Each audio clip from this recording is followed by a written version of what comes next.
Welcome to another episode of Gen Z in Manufacturing, a podcast where I interview young people about their journeys in manufacturing, how they intend to influence the industry, and what they are looking for from an employer. For this episode, I welcome Bailey Olmschenk, a 27-year-old director of solutions engineering at Prometheus Group, a company that develops AI-powered EAM software for plants and facilities. Olmschenk's career began with a series of engineering internships and over 2 years as a process engineer at consulting firm Stantec. In 2023, she joined Prometheus as a solutions engineer and was recently promoted to her current leadership position, where she focuses on making AI accessible to workers who do not traditionally rely on the technology. Before we hear from Olmschenk, please make sure to like and share this episode of Gen Z in Manufacturing. To view previous episodes, visit manufacturing.net. If you are a member of Gen Z and would like to discuss your experience in the manufacturing industry, please get in touch with me, Nolan Beilstein, at nolan@in.com. All right, Bailey, well, thank you for joining this episode of Gen Z in Manufacturing. I wanted to start off by getting you to explain your interest in sustainability that led to you pursuing a career in manufacturing, and I was curious what initially sparked that interest. Yeah, so my initial interest in sustainability just basically started in high school when I was part of different recycling initiatives that we had. I also saw a couple Netflix documentaries, which sounds kind of silly, about sustainability. So I kind of took that and ran with it. In college, I was a bioproducts engineering major, which is kind of not super similar to what I'm doing today in software. But I started thinking maybe I was going to do something in renewable energy, solar energy, food and bev, anything like that. I really wanted to work in renewable plant proteins. So that's where I started out my career in consulting. I was actually designing plants that kind of aligned with that part of the industry. And then I quickly found that I didn't really like just kind of sitting at my desk and grinding away, starting to design things in Excel and Bluebeam and everything like that. Great job, just not for me. So I became a fitness coach for a little bit and coached group HIIT classes. And then from there, I came to the software space so I could work with different customers every day, do presentations and podcasts like this. Because I really like interacting with people and wanted a little bit more of a social job. I noticed that you spent a little over 2 years at a company called Stantec before Prometheus. And I was wondering, how did that experience shape your career? And then what eventually made you decide it was time for a change? Yeah. So when I was at Stantec, that's when I was doing a lot of the design work. That gave me a lot of insight on how manufacturing plant operates, how all the different machinery is designed and all the effort to go into that. All the different specs that you have to lay out down to what kind of bolts are we using on this big piece of machinery, all the different kind of sensors that we have.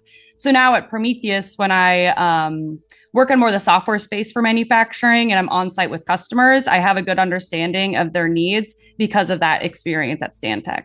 How did you discover Prometheus and what about the company enticed you? Yeah, so I basically wanted to move somewhere warmer. I'm originally from Minnesota, so Prometheus is in Raleigh. They have a lot of different engineering companies, software companies. So just looking around in the space, I had a couple colleagues at Stantec too who had heard of it because they had used it at their previous jobs, the Prometheus software. So I ended up applying, just thought it was really an intriguing way to have a more customer-facing role, but also use my engineering degree. So yeah, that's basically how I found Prometheus. And I feel like I found a hidden gem here because I didn't really know exactly what I was getting into with this role when I first started it, but I've honestly just loved showing up every single day for my job. Did you pick Raleigh or Prometheus first? I would say I was looking somewhere in the southern part of the United States. So I basically picked that region and then I looked through different companies that I might have been interested in and I found Prometheus Group. Because I think I've noticed that a lot of younger people prefer to live where they want to live first, if that makes sense, before chasing jobs. Do you think that's consistent with how Gen Z operates?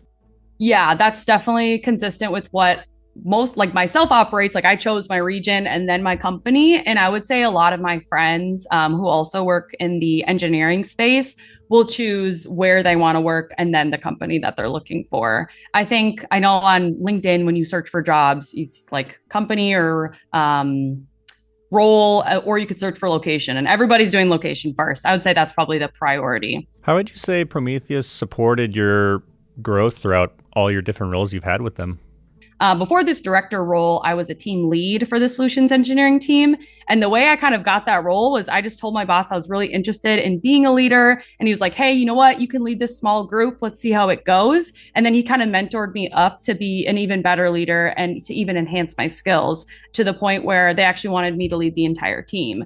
So I think they've actually done a really good job, not only in my role, but I've also seen a lot of younger people in Gen Z who they want an opportunity. Prometheus just allows them to go for it, and they support that. So we've got a lot of really good young leaders here, I would say. There's a stereotype among young people, and I don't know if it's exclusive to them or it might just be for all generations, but it's that Gen Z has a tendency to hop around jobs, and they're not going to stay at the first job they get. And as someone who has had 2 professional jobs, what do you think about that take?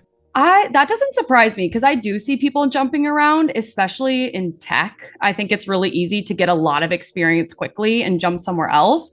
But I also see, as someone who wants to stay at Prometheus and I really enjoy my job, that kind of as an advantage. Because if other people are jumping out, that means that I can kind of jump up and take some of those opportunities. But I would confirm that stereotype that's pretty true about Gen Z. They're always looking for the next new thing. And sometimes I would say that can be a little bit unrealistic. You don't need a promotion every 6 months kind of thing, you know? But I do like everyone kind of being ambitious in that sense.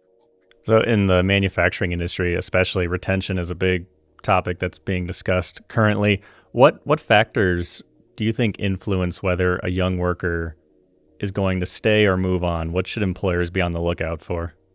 So one thing that I know that Gen Z workers are looking for when I go to like conferences, go to on-sites, they are looking for companies to adopt newer technologies. If they come somewhere where maybe they just graduated college, they used iPads, computers, they used AI, everything like that, and they come into a manufacturing plant and they're like, whoa, we're using paper again? Like, I feel like I can do this so much quicker using the technology that I know. Long story short, if they're at a site where there's no technology, they might not see that they're likely to succeed because that's where I think the majority of their skills are going to lie with before they get all that experience a couple of years into the industry.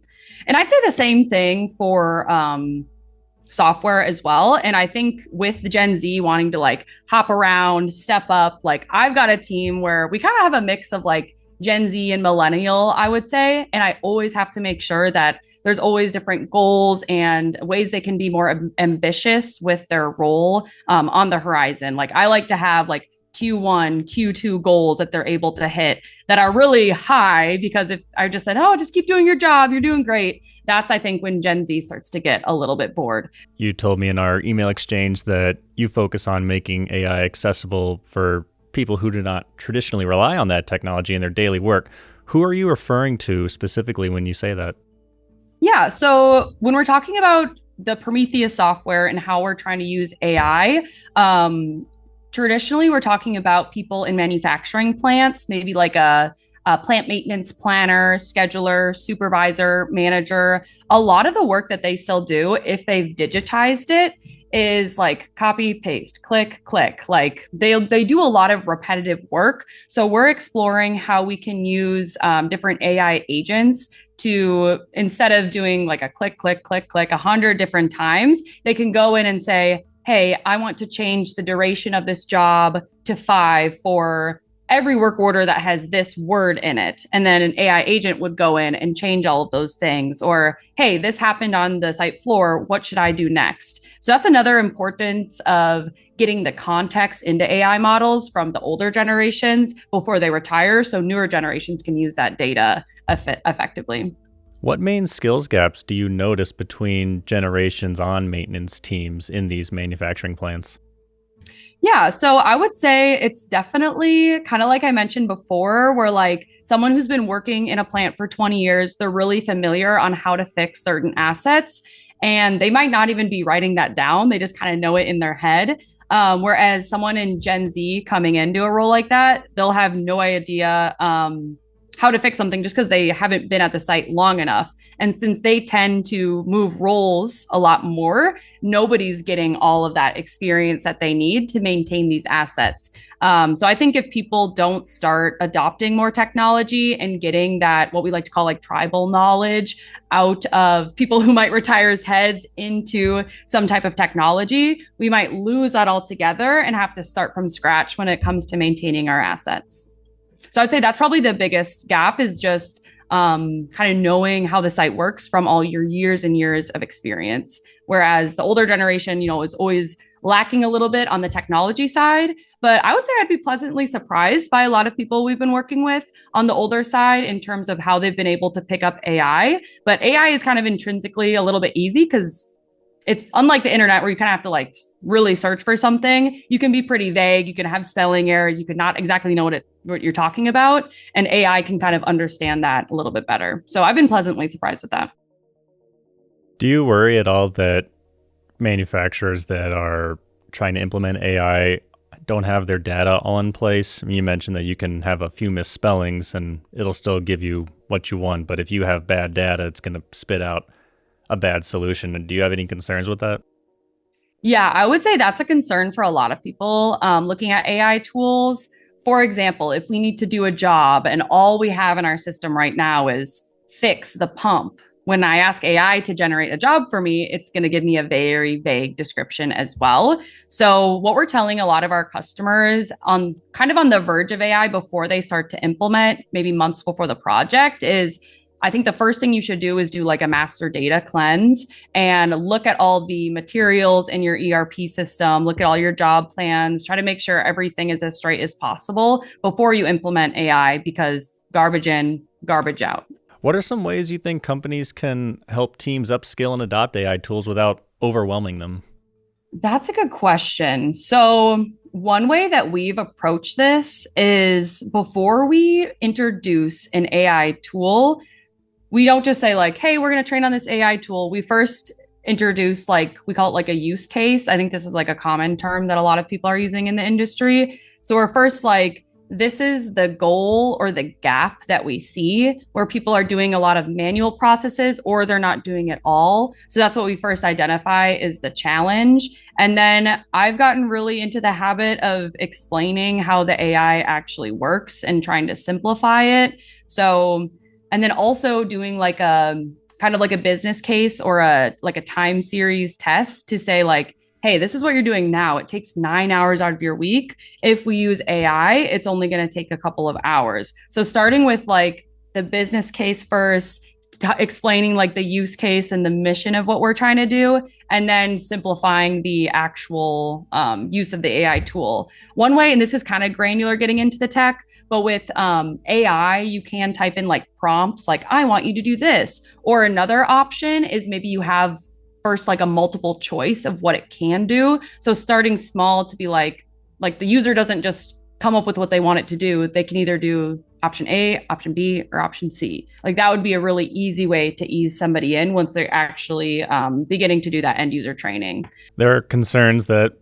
AI is going to replace jobs and put people out of work. And I think the industry is maybe catching on that that's a little incorrect. But I did hear someone say that AI is not going to replace a human, but someone that understands AI could replace that worker. Do you see any truth to that? Or what would you say that someone needs to know just basic about this technology? Yeah, so it's funny. I go to conferences and I'll like present on the topic of AI. And I'm surrounded at work by people who really understand AI, but people don't even really know the basics of like where the information on ChatGPT comes from. So like I said before, AI can only spit out what you give it. So it only has the context that it has already within the tool. So like when it comes to like creative thinking or problem solving, I think humans are always going to be better at that because AI can only know what it's already learned, as well as when it comes to something like manufacturing, where we're going for like 100% efficiency, we're going for no safety incidents. At this point in time right now, we are so far away from that goal. And especially with an industry that doesn't have as many people as they need. They're always trying to hire more people, can't find the talent. So they're pretty much using AI just to fill that gap. And I don't see AI replacing people's jobs in manufacturing, but making their day-to-day a lot easier and probably just increasing the uptime and profits of the company, as well as increasing the safety. Because right now we're just not able to do that without technology. So in manufacturing itself, I would say I can't talk to AI in general, like, hey, is it going to take everyone's jobs? But where I'm seeing it go in AI or in manufacturing right now is it's making people's jobs easier. It's making us more efficient, but we're not to a point where we even have enough people in manufacturing to be doing all these jobs. Thank you for watching this episode of Gen Z in Manufacturing. Please make sure to like and share the episode. To view previous episodes, visit manufacturing.net. If you are a member of Gen Z and would like to discuss your experience in the manufacturing industry, please get in touch with me, Nolan Beilstein, at nolan@in.com.